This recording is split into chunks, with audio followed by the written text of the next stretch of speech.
Learning is a continuous process in our life. आपल्या सगळ्यांना आपली स्कूल लाईफ जशी मेमोरेबल असते तशीच मला माझी स्कूल लाईफ प्लस माझी कॉलेज लाईफ दोन्ही मेमोरेबल राहील. आणि त्याचं कारण म्हणजे इथं जे 4 वर्षामध्ये मी नवीन नवीन अनुभव घेतले, जे नवीन नवीन मित्र पाहिले आणि जे आपल्या टीचरांकडून जे काही शिकायला मिळेल त्याबद्दल. आपल्या टीचरांविषयी मला एक गोष्ट सांगायची म्हणजे आपले टीचर्स खरंच खूप हार्डवर्किंग आणि सिन्सिअर आहेत. ते आपल्याला नर्सिंगच्या सर्व काही गोष्टी, मेथड्स, टेक्निक्स, प्रोसिजर्स खरंच खूप थरोली शिकवतात. जसं की आपण म्हणजे ऐकलं असेल, बघितलं असेल की अदर कॉलेजच्या कंपॅरिझनमध्ये MIT इज द बेस्ट. आणि या सगळ्याचं क्रेडिट्स मी आपल्या प्रिन्सिपल सरांना देतो आणि तसेच या सर्व शिक्षकांना देतो जे खरंच ऑनेस्टली या कॉलेजच्या ग्रोथसाठी पार्टिसिपेट करत आहेत.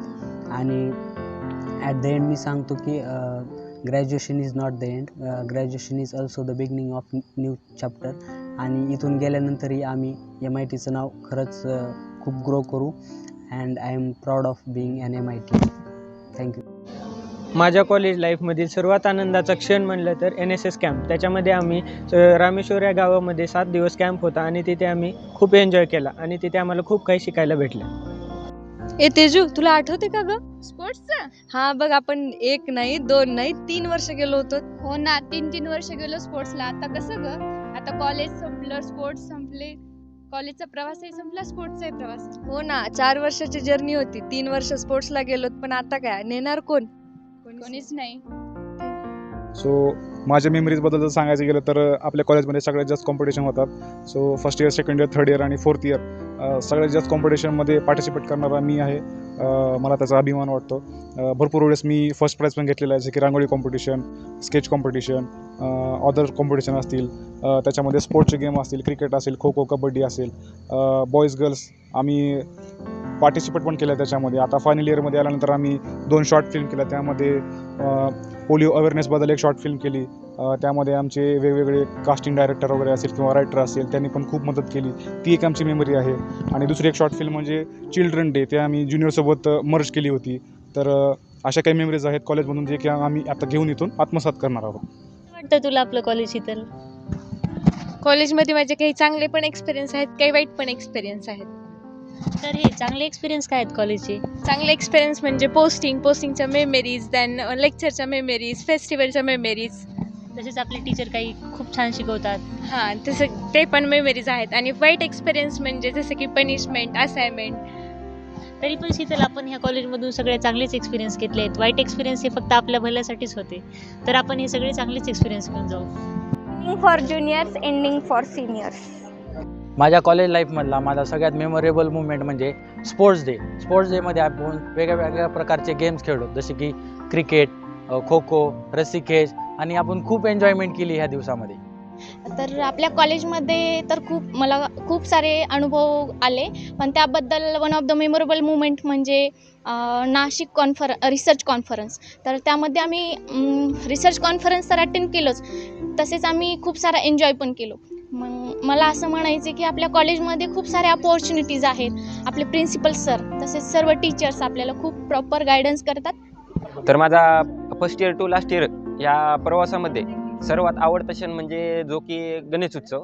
प्रिन्सिपल सरांच्या प्रोत्साहनामुळे आम्ही गणेश फेस्टिवल साजरा करू शकलो. सर्व टीचर्सनी आम्हाला खूप खूप असा प्रोत्साहन केले, जेणेकरून आम्ही वेगवेगळे असे प्रोग्राम कंडक्ट केले. त्यामधील सर्वात म्हणजे आवडता क्षण म्हणजे हा आमचा गणेश फेस्टिवल होता, की त्यामध्ये serve first year to last इयरमधल्या स्टुडंट्सनी खूप असा एन्जॉय केला.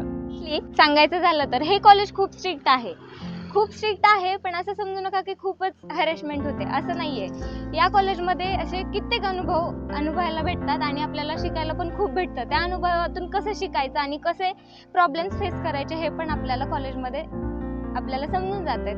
त्या गोष्टी फ्युचरमध्ये खूप कामाला येतात आणि आपण खूप काही शिकून जातो. आमच्या 4 वर्षातील one of the enjoyable movement म्हणजे आमची कम्युनिटी पोस्टिंग. तर आम्ही आमच्या कम्युनिटी पोस्टिंगमध्ये आम्ही खूप काही गोष्टी शिकलो, खूप काही गोष्टी आम्ही एन्जॉय केल्या. तर त्याचबरोबर आम्ही कम्युनिटीमध्ये हेल्थ कॅम्प अरेंज केले. तसेच कम्युनिटीमध्ये आम्ही कसं बिहेव करायचं, कसं केअर प्रोव्हाइड करू शकतो, ह्या सर्व गोष्टी शिकल्या. तर त्या सर्व गोष्टी आम्हाला पांडुरंग सर आणि केशव सर यांनी प्रोत्साहन केले, काही गोष्टी शिकवल्या. त्याबद्दल पांडुरंग सर, केशव सर यांचे धन्यवाद आणि आभार व्यक्त. मग तनुजा, मग शिवांगी, काय वाटतं तुला? आता आपलं कॉलेज पण संपायले, तर तुझ्या काही प्रतिक्रिया आहेत का त्याच्याबद्दल? तसं तर वाटते की मी तुझ्या आधीच जाणार आहे. हो का? तेवढंच चांगलं पण वाटतंय आणि तेवढंच वाईट पण वाटायला की तुमच्यासारखे लोक तर आम्हाला परत परत भेटणार अरे, नाहीत अरे, ना. अरे, अरे. आपण कधी एकत्र येणार परत? नक्की भेटूत ना आपण. नक्कीच नक्कीच. का दोस्ता, का थांबलास? असाइनमेंट सबमिट न केल्यामुळे थांबलोय.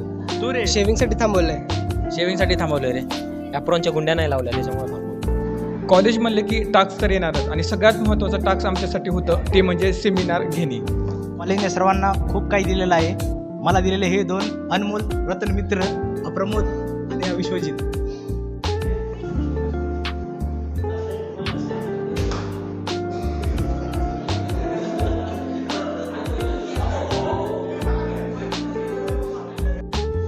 काय बोल ना म्या, काय म्हणतो सांग. आपलं कॉलेज संपले आता, तर तो कॉलेजबद्दल काय अनुभव, काय कॉलेजबद्दल थोडं ज्युनियर्सला पण सांग सर्वांना. मला आपल्या कॉलेजबद्दल एकच वाटतंय की जे आम्ही अनुभवलंय म्हणजे तुम्ही सगळेजण अनुभवणार.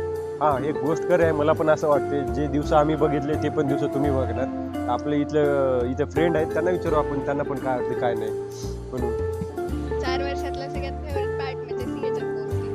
सुरुवातीला आम्हाला असं वाटायचं की 4 वर्ष म्हणजे खूप जास्त मोठा प्रवास, पण आता जसं जसं 4 वर्ष संपत आलेत, आता आमचे शेवटचे दिवस आहेत. आता असं वाटायलं की कालच कोरोना आला होता, कालच आमची बॅच होती आणि आज बघता बघता आम्हाला पण 4 वर्ष झाले आणि कोरोना येऊन पण 4 वर्ष झाले. आम्ही इथे आलोत फर्स्ट इयरची जर्नी छान होती पण थोडी हार्ड होती. त्याच्यानंतर सेकंड इयर ही सेम तसंच, थर्ड इयर ही सेम तसंच, पण फोर्थ इयर कसं गेले 3 वर्ष काही कळालेच नाही. 4थ्या वर्षाचा एंड होत आहे. अरे रूममेट, काय खूप खुश दिसायला, काय झालं? दादा किती मी सांगू तुला, आता आनंद झालाय मला एवढं छान वाटतंय, मला एवढा आनंद झालाय. कारण शूज घालून पायाला गट्टे पडले होते आणि दाढी करून करून तोंडाला चट्टे पडले होते. आता कमीत कमी हे करावं लागणार नाही, म्हणून मी खूप जास्त खुश आहे. कसं आहे दोस्तांनो, माहिती आहे का, प्रत्येक शिक्षकाच्या नजरेमध्ये काही विद्यार्थी चांगले असतात, काही विद्यार्थी न्यूट्रल असतात म्हणजे, आणि त्याच्यानंतर तिसरे असतात जे मी आणि माझे मित्र असतो. आम्ही का असं खराब किंवा वगैरे असं काही नाही आहे.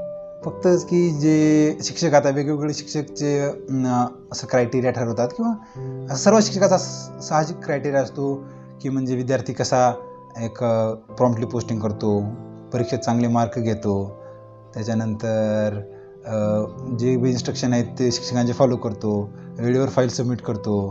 त्याच्यानंतर असे काही बरेच निकष असतात ज्याच्यावरून ते विद्यार्थ्याला म्हणजे जो एखादी विद्यार्थी आहे तो फॉलो करतो, मग तो चांगला झाला. आणि काही विद्यार्थी असतात थोडंसं करतात, नाही करतात, मग ते न्यूट्रल. आणि त्याच्यानंतर येतात जे आम्ही करतो, असं नाही करत नाही. फक्त असं असते की जेव्हा समजा क्लासच्या फाईली सबमिट झालेल्या असतात तेव्हा आमची सुरुवात असते. म्हणजे समजाच्या फाईली सबमिट झाल्याच्यानंतर आम्ही तिथून म्हणजे केअर प्लॅन वगैरे किंवा केस स्टडी म्हणा किंवा एखादी सेमिनार म्हणा, आमची तिथून सुरुवात असते. म्हणजे आम्ही असं नाही की जगाच्या विरुद्ध चालतो, आम्ही सोबतच चालतो, फक्त हळू चालतो. याच्यानंतर शेवटी जेव्हा फाईल सबमिशन म्हणजे इंटरनल मार्क वगैरे टाकतात तेव्हा आम्ही समजा क्लासच्या सोबत असतो. आणि हे असं नाही की हे फक्त आमच्या क्लासमध्ये आहे, प्रत्येकाच्या क्लासमध्ये. जसं की आमचे सिनियर होते त्यांच्या पण बॅचमध्ये असेच असतात की आमच्यासारखे काही जण खूप लवकर करणारे म्हणजे चांगले विद्यार्थी, काही जण न्यूट्रल असतात. त्यानंतर ज्युनियर बॅचमध्ये पण असंच असणार आहे. हे प्रत्येक क्लासची स्टोरी सेमच असणार आहे. जेव्हा सबमिशन असतं तेव्हा आपल्याला वाटतं हे शिक्षक आपल्यासोबत असं का वागतात की त्यांचा आपल्याला त्रास होत आहे. पण हे आपल्यासाठीच असतं, माहिती आहे का. त्यांना पण वाटतं हा विद्यार्थी मागे राहिला नाही पाहिजे, हा सर्व बॅचसमोर सोबत गेला पाहिजे. हे आपल्याला तेव्हा कळतं जेव्हा एखादा सिनियर जेव्हा ज्युनियर बॅचसोबत बसतो तेव्हा त्याला विचारा की त्याला काय वाटत असेल की आपली समधी सर्व बॅच निघून गेली. जेव्हा शिक्षक म्हणले होते तू फाईल कर किंवा कॉलेजला रेग्युलर आहे, तेव्हा नाही आलं. त्याच्यानंतर जो ज्युनियरसोबत बसतो ना तेव्हा त्याला हे सर्व कळतं की शिक्षक आपल्यासाठी असं का म्हणत होते.